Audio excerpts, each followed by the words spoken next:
Okay, so this is how to stop diabetes. Stop diabetes.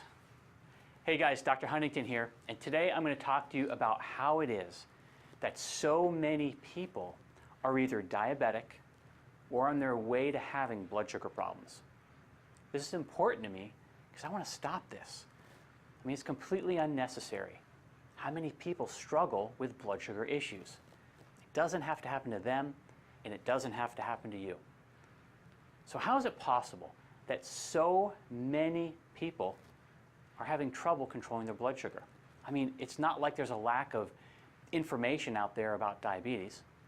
There's certainly no lack of books or websites, and for that matter, doctors or medications. Yet the statistics keep rising. Did you know that some estimates are approaching 1 billion, with a B, diabetics worldwide? That's about 1 out of every 8 people. And if you add in people who are pre-diabetic, which you could call like diabetic light, that estimate approaches 3 billion people around the world. So let's cut through all the BS and go straight to the core of the problem. If you are diabetic, there are 3 areas that you can work on which will help you to start resolving your blood sugar issues today or as soon as you can get started on them. And it does not have to be hard because it took you decades to become a type 2 diabetic. So if it takes you many months to reverse this problem, that's not so bad. Okay, the first area is knowledge. You need to increase your level of knowledge about how your body works, about food, and about the disease itself. If you have type 2 diabetes, then there is likely something that you don't know. Because if you knew everything about it, then it would be almost impossible for you to have this condition. So let's look at increasing knowledge. First thing I have listed here, foods to eat and not to eat. Now here's the thing.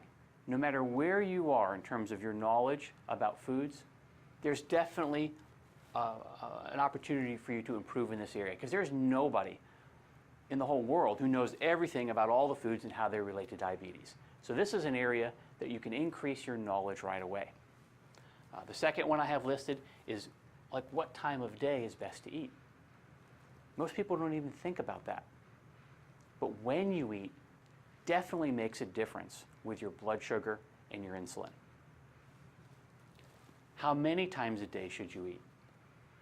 There's been advice all over the board on this one. But there definitely is a way, an eating strategy in terms of number of times per day that would be best for a person who has blood sugar issues. So that's an area you should investigate. Next one I have listed here is ingredient labels. It's always best to eat whole foods so that maybe there is no label. Just whatever the food is that you're looking at is the food, right? But sometimes we eat things that come in a box or a can or are several foods put together, and there's an ingredient label, and you have to be able to understand those. But this, again, is an area that almost everybody can improve on. I'd say everybody can improve on that because even I look at a label every now and again, and I look at it and I go, what is that? But the point is that when you come across things on labels that you don't understand, look them up. Almost everybody has access to a cell phone or a computer. Look them up, learn what they are so that you know in the future. And the last one I have listed here is literally understanding the definition of food. I mean, what is food? Just understanding that definition, what is food, really helps in terms of knowing what you should and shouldn't eat. And of course, there's many more things that you could list under knowledge. But my point here is that if you increase your level of knowledge in regards to diabetes, how your body works, and food, you'll be on your way to better health. And of course, you need to make sure that the source of the information that you're using is actually valid. I mean, personally, I was pre-diabetic at age 33. I was listening to all the conventional ideas about how to take care of my health, particularly what food to eat. And obviously, that was wrong, right? Because the result of me listening to those things and doing those things, all those conventional ideas, especially about what foods to eat, resulted in me actually being pre-diabetic. So there was something wrong with that information. So what I did was I went out and I found better information, particularly with regards to food. And as you might guess, at age 34, my next blood test came back, not pre-diabetic, and it's been that way ever since. Okay, so the second reason people struggle with blood sugar problems is because they have turned over the responsibility of their own health to somebody else. Maybe a doctor, maybe a spouse who cooks for you, or maybe even a drug company. Now, if you look closely, I bet you've done this to some degree, because actually most people have. Now, medicine has gotten so advanced and it's so complex and specialized that most patients have given up on trying to understand or even do something about their health. But that is a big mistake. I'm not suggesting that you have to know everything that your doctor knows, because of course that would be absurd. He or she went to school for this. But what I am saying is that in order to achieve health, you've got to maintain personal responsibility for your health. And if you have given any part of that responsibility away, even to your doctor, you need to take that back. You know, if you take 100% ownership, then you can do something about diabetes. Okay, so let's look here where I've got responsibility listed. So the first one I have here is taking the responsibility back from your doctor. Now, of course, you're still going to work with your doctor. But I can assure you, you know, as you do this, if you've given your responsibility or a part of that responsibility to your doctor's going to like it that you're taking that responsibility back. It doesn't mean you don't work with them, and it doesn't mean you don't listen to them, but it means that, you know, when your doctor says something that you don't quite understand, and I know from a patient standpoint that happens quite often, ask your doctor about it. If they say something that doesn't quite make sense, ask them about it. You know, follow up after your appointment, research.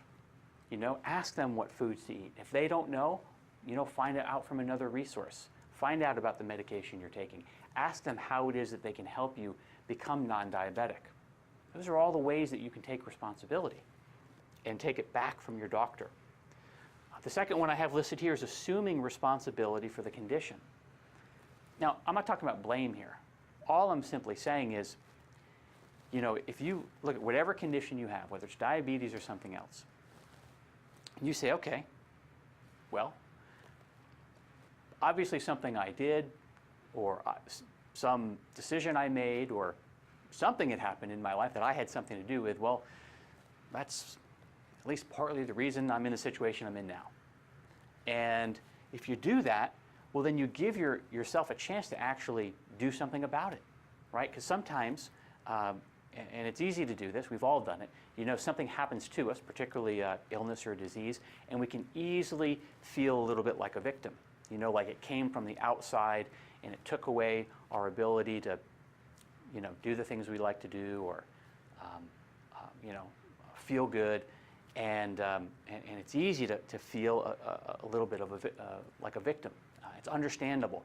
But when we go in that direction, we become less and less causative. But if we take the viewpoint like, okay, I'm fully responsible for the position I'm in now, well, then you stand the best chance to move from where you are now to where you want to go. Okay, next one I've got here is I got here so I can get myself out of here. You know, we sort of bled over into that one when we talked about assuming responsibility. But the truth is, if you really look at it from that viewpoint, like, you know what, I have everything to do with the way my life has gone to this point and where I am now, well, that means you now have the power to be able to move forward and do the things you need to do to get where you want to go. All right, and the last one I listed here is I can or I will do something about it, meaning about my blood sugar issues or about the way I eat. Again, being causative about things really, it really is the answer. So this responsibility point is more of a mindset that guides your actions. It's a decision that you are the cause of things and not the effect of things. It's this viewpoint that will allow you to take effective action. Okay, so the third reason people struggle with blood sugar problems has to do with control. And this probably doesn't come as a surprise. You know, the level of your health has a lot to do with the level of control you're exerting on the environment around you. You know, the greater your control, the greater your health potential. So let's take a look at control. All right, so the first one I listed here is, access to the right foods. This is a big one. Making sure that in your house, you have foods that are going to be diabetic friendly and aren't going to jack your blood sugar. You know, if you have foods laying around that, that you're not supposed to eat, well, I'll speak for myself. If I've got foods laying around that I'm not supposed to eat, I'm likely to eat them at some point. You know, so getting those out of the environment. That's what I mean by controlling your environment. Have foods around you that you can eat, that are healthy for you, that won't affect your blood sugar in a negative way. Don't let yourself get over hungry. You know, we've all experienced it. You're working on eating the right way, but you get over hungry. You know, you go a few extra hours at work, or you decide to drive a little further on a road trip, and next thing you know, you're starving. And there's only one option. That option is not a good one. You know, you want to avoid those opportunities. So control your environment. Make sure that you don't get to a point where you're over hungry. Next one I have listed here is stick to eating properly. This is just a general self-control thing. And listen, this is an ongoing work in progress for everybody, myself included. You know, I have a certain diet that I stick to. Have I stuck to that diet 100% of the time ever since I started? Of course not. But do I stick to it most of the time? Absolutely.